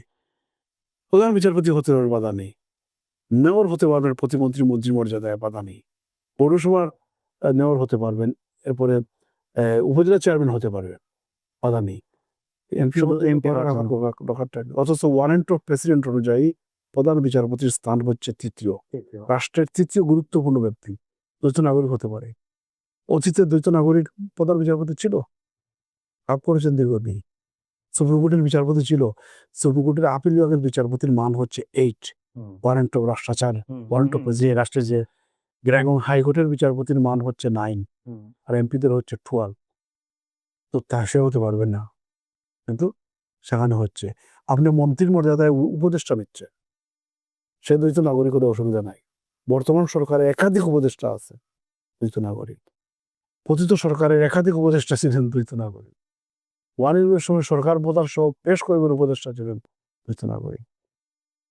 এবং কেয়ারটেকার গভর্নমেন্টের প্রভিশন যখন বাংলাদেশে ছিল, তখন কেয়ারটেকার গভর্নমেন্টের চিফ অ্যাডভাইজার, প্রধানমন্ত্রী স্ট্যাটাসে, তিনি হতে পারতেন দ্বৈত নাগরিক। হাইকোর্টের বিচারপতি, আপিল বিভাগের বিচারপতি, প্রধান বিচারপতি রিটায়ার্ড হওয়ার পর যদি তার ভাগ্যে হতে পারত। এবং আমরা দেখি যে চিফ জাস্টিসই ছিলেন সেখানে। তো সেখানে যদি হতে পারে, তাইলে এটা কেন হবে? এটার কোনো ব্যারিয়ার, কোনো, এবং ব্রিটিশ নাগরিক হওয়ার জন্য আপনার এলিজেন্স ত্যাগ করা লাগে না, আনুগত্য ত্যাগও করা লাগে না। ওখানে আবার ব্রিটিশ নাগরিকত্ব নেওয়ার জন্য আপনার ওতো নেওয়া লাগে না, এফার্মেশন হলে হয়। এথিস্টটা এফার্মেশন দিচ্ছে না, এবং বোর্ডের নামও নেওয়া লাগে না, কুমির নামও নেওয়া লাগে। এগুলা মানে অনেক সময় আছে, দ্বৈত নাগরিক শুনলেই মানুষ মানে একটু কাঁপন সৃষ্টি হয়। আপনি মনে করেন 54 বছরে দ্বৈত নাগরিকরা বেশি পাচার করছে না বাংলাদেশের সবুজ পাসপোর্টধারীরা? সবুজ পাসপোর্টধারীরা তো 6000 লোকে গুম করে ফেললো, গণতন্ত্রকে নির্বাসনে পাঠিয়ে দিল। তো আপনি দেখেন দ্বৈত নাগরিকদের দুইটা, একটা হচ্ছে যারা আমাদের মতো লোক বিদেশে গিয়ে নিজের চেষ্টায় সফলতা এনে সেখানে পারিবারিক সুবিধার্থে দ্বৈত নাগরিকত্ব নিয়েছে, আর কিছু অসাধু ব্যবসায়ী যারা হাজার হাজার কোটি টাকা ব্যাংক লুট করে বিদেশে দ্বৈত নাগরিকত্ব কিনেছে। এই দুইটার মধ্যে কার আছে? আপনি তাদেরকে চেক করার জন্য করেন, ব্যবস্থা নেন, কিন্তু আপনি ঢালাওভাবে এভাবে দিয়ে তো বাংলাদেশ ক্ষতিগ্রস্ত হচ্ছে। বাংলাদেশের এমন প্রফেশনাল আমেরিকা ইউকেতে আছে, রাষ্ট্র চালাবার মতো দক্ষতা আছে, দেশকে দেওয়ার মতো দক্ষতা আছে, অক্সফোর্ড ইউনিভার্সিটিতে পড়াশোনা করেছে, ওয়ার্ল্ড স্টেজে তারা দায়িত্ব পালন করেছে, কিন্তু আমাদের দ্বৈত নাগরিকত্ব মূলকে তাদেরকে আটকে দেবেন। দেশ তো যেই টিভিতে আছে সেই টিভিতে থাকবে। আচ্ছা, যদিও আমার প্রশ্নটা অনেক কিছু আপনার কাছ থেকে এই জায়গাটা জানতে পারলাম। তো আমার মেইন কাজ ছিল যে রাজনীতিবিদ্যা যে অনেস্টির যে জায়গাটায় থাকা প্রয়োজন ছিল, আপনি দেখছেন যে আমি মনে করি, আমি ব্যক্তিগতভাবে মনে করি দ্বৈত নাগরিকত্বর এই বিধানটা তুলে নেওয়া দরকার। তবে যতক্ষণ পর্যন্ত সংবিধানে নিচ্ছেন। আছে ততক্ষণ পর্যন্ত ফুল কমপ্লায়েন্ট হতে হবে, মানতে হবে। আমি মানি আর না মানি, আমার ভিন্নমত হতে পারে, কিন্তু যেহেতু সাংবিধানিকভাবে দ্বৈত নাগরিকত্ব বার, এইটা খুব স্ট্রিক্টলি ফলো করতে হবে। কিসিরা কাউকে দিবে কাউকে দিবে না, এটা কথা হইল? আমি তো দেখলাম যে একজন আমেরিকান নাগরিক 29 তারিখ নমিনেশন জমা দিয়েছেন, 3 তারিখ বাছাই করা হয়েছে 3 জানুয়ারি। উনি দেখাইছে 5 তারিখ তার অ্যাপয়েন্টমেন্ট আমেরিকান এম্বাসিতে, ওইটার উপর বেস করে ডিসি অ্যালাউ করে দিয়েছে। এটা প্রথম হইল। ব্রিটিশ নাগরিকত্ব ত্যাগ করা তো এত সহজ না। সেখানে আপনার একটা স্পেসিফিক ফর্ম ফিল ইন করতে হবে, ফিজ দিতে হবে, 3 থেকে 6 মাস তারা প্রসেসিংয়ে সময় লাগবে।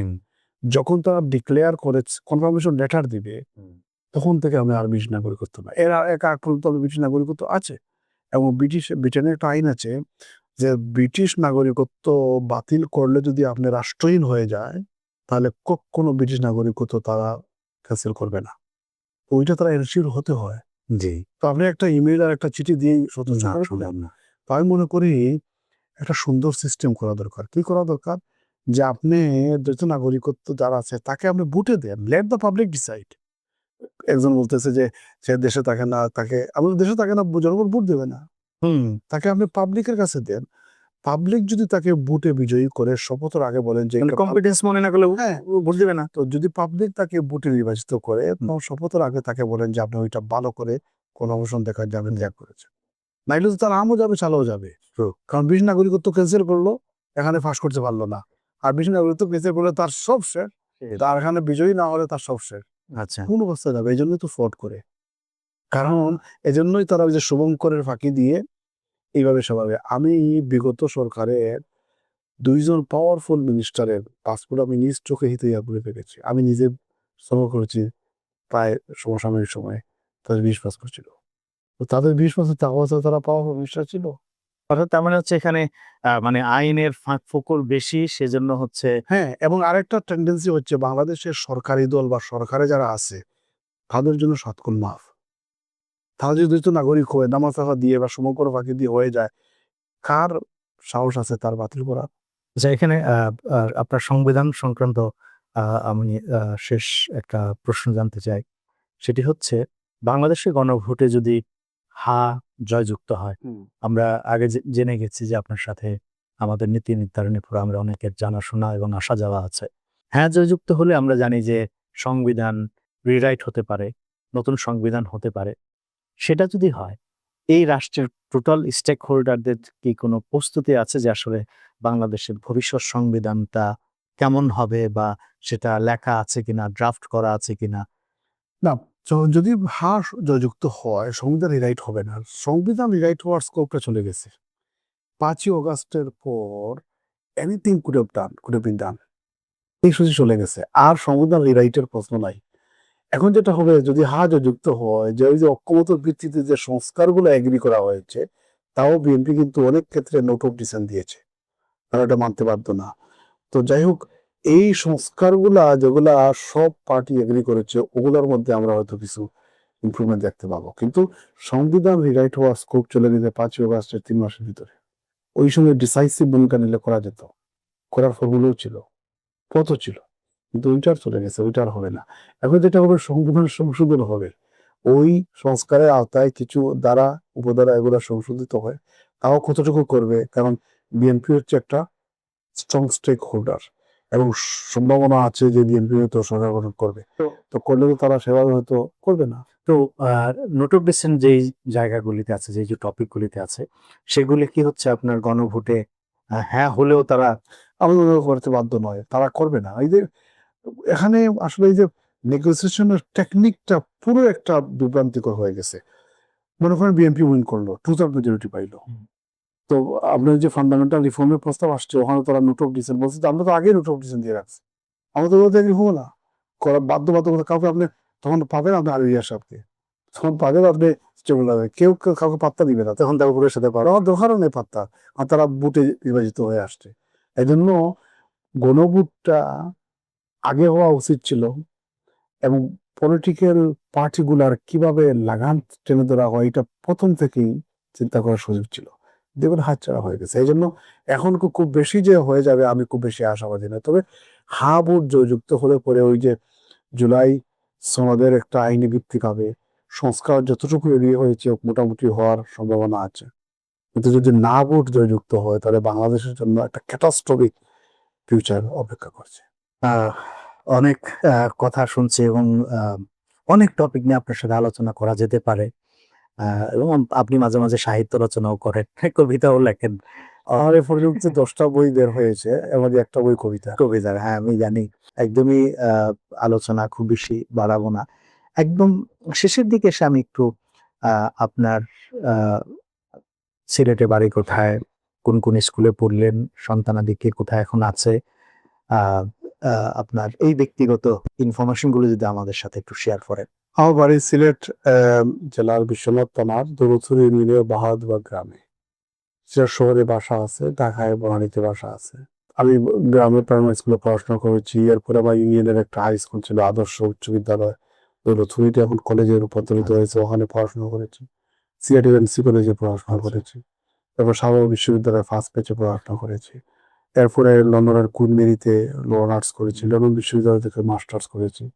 এবার আরবিট্রেশনের উপর ফেলোশিপ নিয়েছি, টাটা ইনস্টিটিউট অফ আরবিট্রেটরস। আমার 5টা সন্তান, বিয়ে করেছি সুনামগঞ্জে, তবে জালালাবাদ আবাসিক এলাকায় বাসা আছে। আমার ওয়াইফ সেখানে স্কুল টিচার, এবং কবিতার একটা বইও বের করেছেন। আমার 5টা সন্তান, এর মধ্যে সবচেয়ে বড় সন্তান school teacher, 2-1 higher second class law degree pass করেছে। সেকেন্ড মেয়ে ফার্স্ট অনার্স করেছে এবং আরেকটা করেছে 2 বছর আগে, আচ্ছা, এবং তার সেও ব্যারিস্টার। সেও ব্যারিস্টার এবং না, আপনি এখন শুধু ব্যারিস্টার না, ব্যারিস্টারের বাবাও। ল অনার্সে তার ডিপার্টমেন্টে রেকর্ড ব্রেকিং মার্কস আচ্ছা, পেয়েছে। কোন university? City university, city university of city university সুন্দর একটা ইউনিভার্সিটি। খুব ভালো, এবং ওখান থেকে বারেটলো করা হয় আর কি।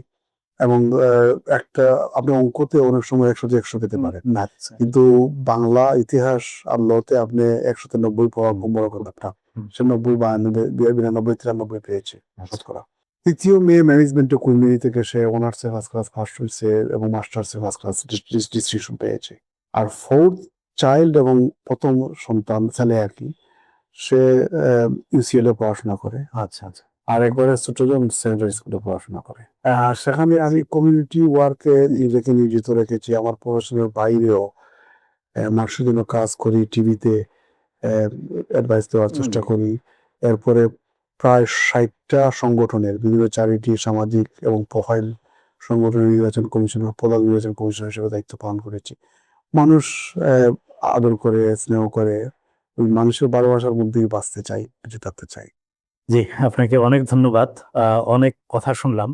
একেবারে সর্বশেষ আমাদের খুব ছোট করে একটু বলবেন যে ভবিষ্যৎ প্রজন্মের জন্য আ কেমন বাংলাদেশ হলে, আমরা যদি বলি যে ৫টা বা ১০টা পয়েন্ট যদি বলেন যে ভবিষ্যৎ বাংলাদেশের জন্য আসলে কি, কি প্রয়োজন? কেমন বাংলাদেশ নতুন প্রজন্ম গড়লে একটা সুন্দর বাংলাদেশ হবে, বসবাসযোগ্য নিরাপদ বাংলাদেশ হবে?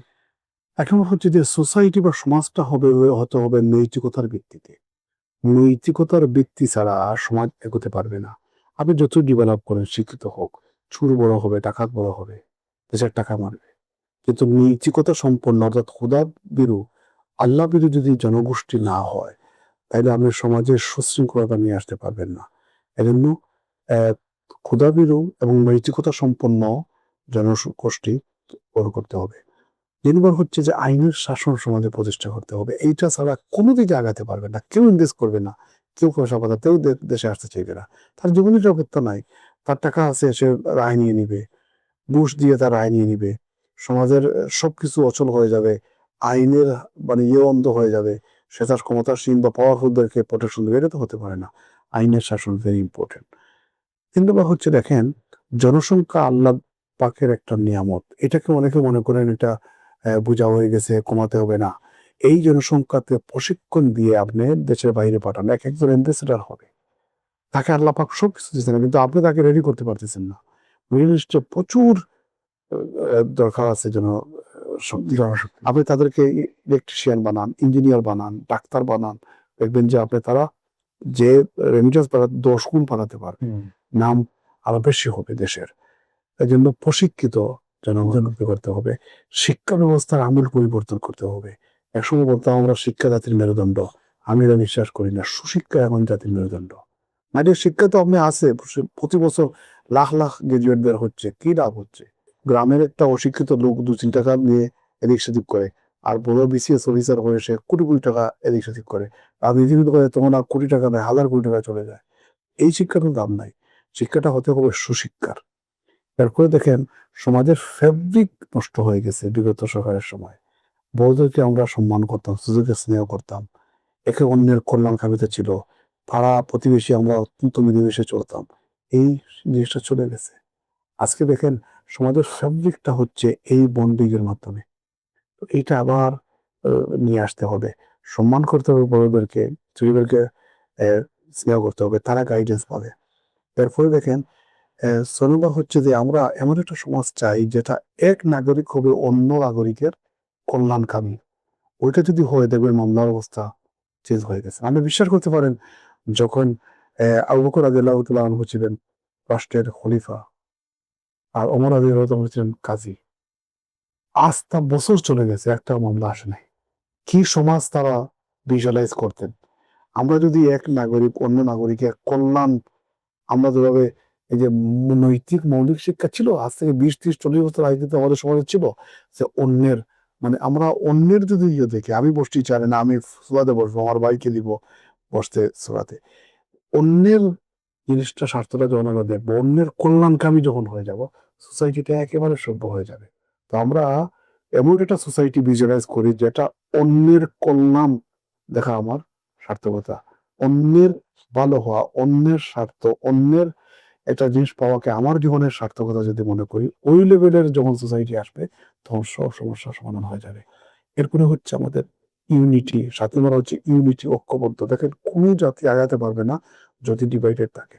আমরা ডিভিশন করতে করতে মানে ঐক্য নষ্ট করতে করতে এমন একটা পর্যায়ে আসছি যে একটা লোক ভালো বললেই তাকে কালার করা হয়ে যাবে, তাকে মার্জিনালাইজ করা যাবে, তাকে ট্যাগ দেওয়া হবে। এই ট্যাগের রাজনীতি করে আমরা দেশটাকে শেষ করে দিচ্ছি। এই জন্য আমরা জাতীয় ইস্যুতে, মৌলিক কিছু জাতীয় ইস্যুতে কোনো যদি বাট কিন্তু নাই, ঐক্যবদ্ধ থাকবো। আর ৮ নম্বর হচ্ছে আমরা স্যাক্রিফাইসিং মেন্টালিটি ক্রিয়েট করতে হবে। মানে আমাদের যুব সমাজটা এমন যে পয়সা বানানোর দান্দা, একটা ছেলে সে কত বছর পরে ইনকাম করবে, এখন যদি সে একদিনে যদি ইনকাম করতে পারে লাখ লাখ টাকা, তার দরকার কি? সেই জন্য আমাদের স্যাক্রিফাইস করতে হবে দেশের জন্য, মানুষের জন্য। এই মেন্টালিটি সম্পন্ন ইয়াংস্টারকে তৈরি করতে হবে। আর ৯ নম্বর হচ্ছে আমরা সোশ্যাল মিডিয়া একটা ভালো দিক আছে আবার মন্দ দিক আছে। আমরা মন্দ দিকটাকে যতটুকু সংকুচিত করে ভালো দিকটা যেন প্রমোট করি। আমাদের ভালো দিক, ভালো লোক, ভালো সমাজের সুন্দর ভালো সৎ honest লোকদেরকে যদি আমরা প্রমোট না করি, হারিয়ে নিয়ে আসি, তাহলে দেখবেন যে ওই আগাছাগুলা প্রমিনেন্ট পাবে। এজন্য ওইটা কমিয়ে এটা বাড়াতে হবে। আর ১০ নম্বর হচ্ছে দেখেন আমাদের সবার আগে দেশ। আমরা বিভিন্ন সময় শুনি পলিটিক্যাল ইয়ে থেকে যে ব্যক্তির চেয়ে দল বড়, দলের চেয়ে দেশ বড়।